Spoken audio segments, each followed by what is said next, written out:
Zerubega Ibrahim Kasinga mu kitundu kino tugenda kulaba engeri abamu ku bannayuganda gye baakolamu obutaweera okusobola okusuula ebyenfuna by'eggwanga lino mu kiseera kya Idi Amin.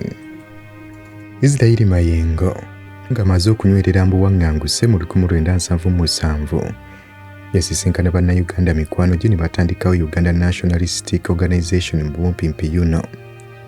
Ekigendererwa ky'organization eno kyali kyakulaba nga bajjako Idi Amin ku ntebe y'obukulembeze era nga bwe yakitandika nabo kuliko Oweekitiibwa Robert Ssebunya, Robert Sserumaga, Joseph Kimbowa, Roger Mukasa, Kefa Kakumba, Bazilio Mumanya, David Wasuwa Katongole nga kw'otadde ne Charles Mpanga.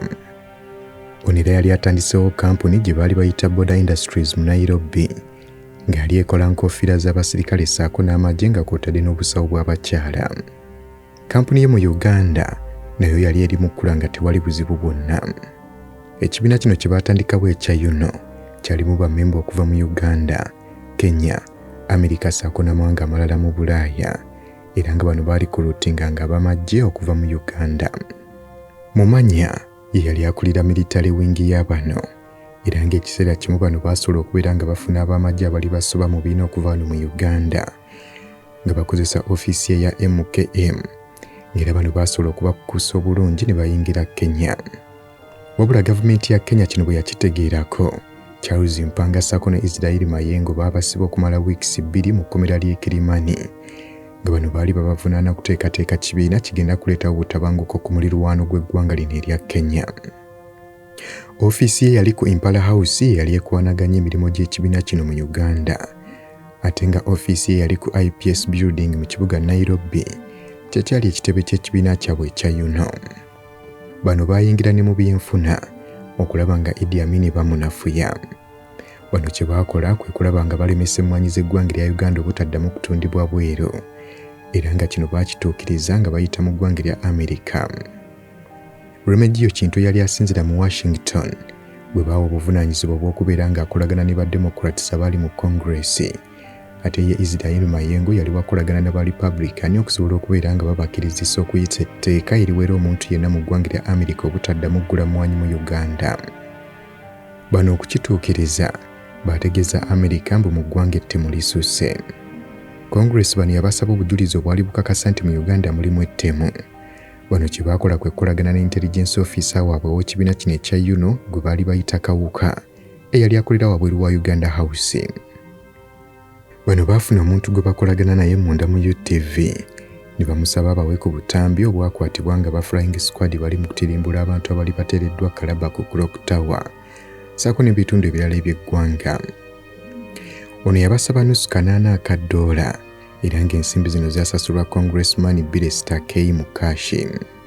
Bano bwe batyo babawa tteepu 23 ezaaliko obutambi obwali bukwatiddwa nga batirimbula abantu abali bateereddwa nga ku kalabba. Obutambi buno bwabaweerezebwa mu kibuga Nairobi bwe batyo ne babutwala mu ggwanga lya Amerika. Ekyokuba nti Mayengo yali alina mikwano gye ku NBC TV baasobola okubeera nga bamuyambako okubweditinga ne babuteeka ku tteepu emu bwatyo n'agitwala mu Congress ya Amerika. Bano olwalaba ku butambi buno baasobola okubaga ebbaga era ne liyita okubeera nga bawera Amerika okuddamu okugula emmwanyi wano mu ggwanga lya Uganda era nga paalamenti zombi ez'eggwanga lya Amerika baayise ebbago lino awataali kwesikamu.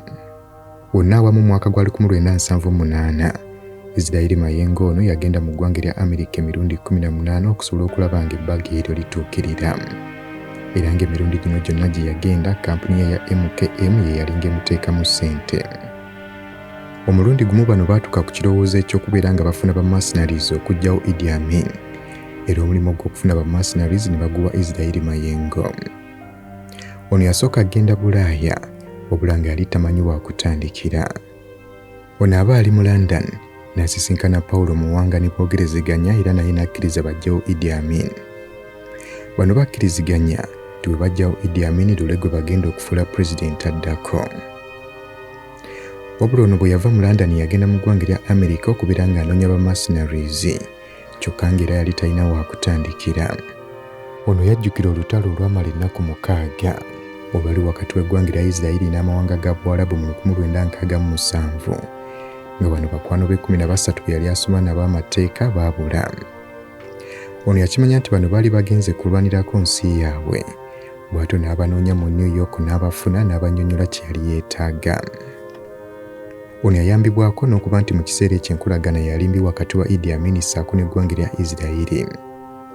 Era bakwano be bano bwe batyo ne bamulagirira ttiimu bbiri ezisobola omukolera omulimu. Ng'emu yali Georgia ng'ate endala yali Oklahoma. Ono yagenda e Oklahoma n'atandika okwogerezeganya n'omukulu wa guruupu eno nga ye yali Tom Smith. Obula ng'ono yamukubanga nnyo ebifaananyi buli lw'ekyusa. Ono yamubuuza lwaki amukuba ebifaananyi eby'okumukumu.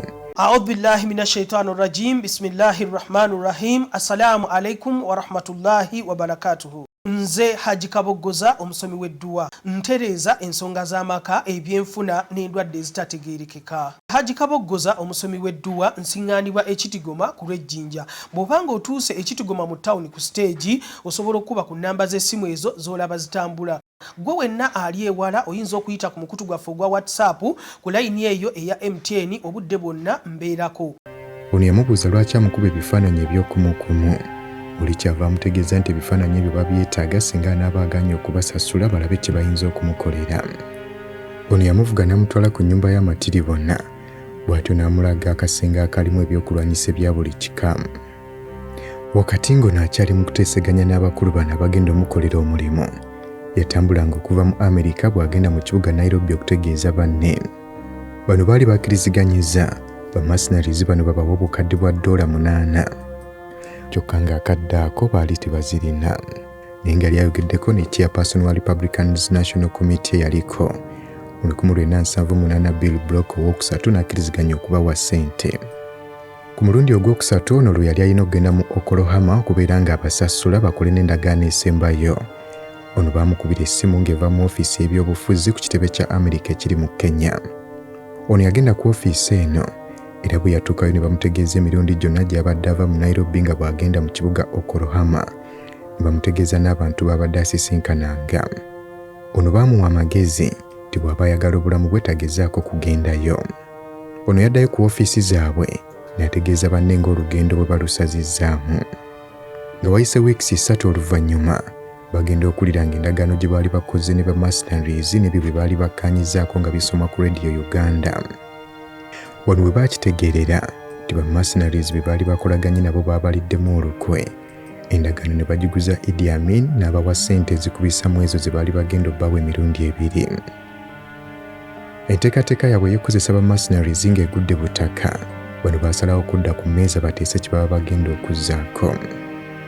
Isreal Mayengo yasalawo okubeera ng'atunda properties ze mu kitundu eky'emuyenga asobole okufuna ssente ezinaagula ebyokulwanyisa olubagende mu lutalo ne musajja mukulu no Idi Amin. Tiwabula obuzibu obwali ssente ze yali atunze mu bintu bye yali tasobola kuzitambuza kuyingiza ggwanga lya Kenya. Wabula kye yasalawo okukola kwe kulagira ofiisi ye mu Kampala ssente ezo bazigulemu emmwanyi baziweereze e Mombasa. Bano baagula emmwanyi ezaali ziwerera ddala ttani 160. Kyokka bwe zaatuuka e Mombasa ne bazikwata. Wano ne batya okugenda okubeera nga bategeeza nti emmwanyi zaabwe. Nga wayise ekiseera ono yagenda ne yeeyanjula yali akulira ekitongole kya CID.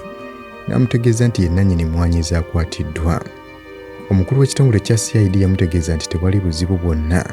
Emmwanyi zaakwatiddwa nga wabula babadde beeraliikiridde okubeera nti emmwanyi nnyingi naye tewali muntu yenna avaayo kutegeeza nti zize. Olwo olunaku olwaddako bano baasalawo okugenda okukebera emmwanyi zino we zaali ziteekeddwa kyokka bagenda okutuukawo nga tewakyali yadde empeke. Nga n'ebyokuzinoonya ono teyabifaako. N'asalawo okubeera ng'agenda anoonya obuyambi okuva eri Papel Papul. Gono yali akulira abayindi abaali bagobeddwa mu Uganda nga baali babeera Bungereza akadde ako. Ono era yagattako okubeera ng'atunda amaka ge agali e Muyenga nga kakati we wali Cafe Roma. Nga bino byonna yabikola okubeera ng'afuna ssente ezibatwala mu lutalo okulwanyisa Idi Amin.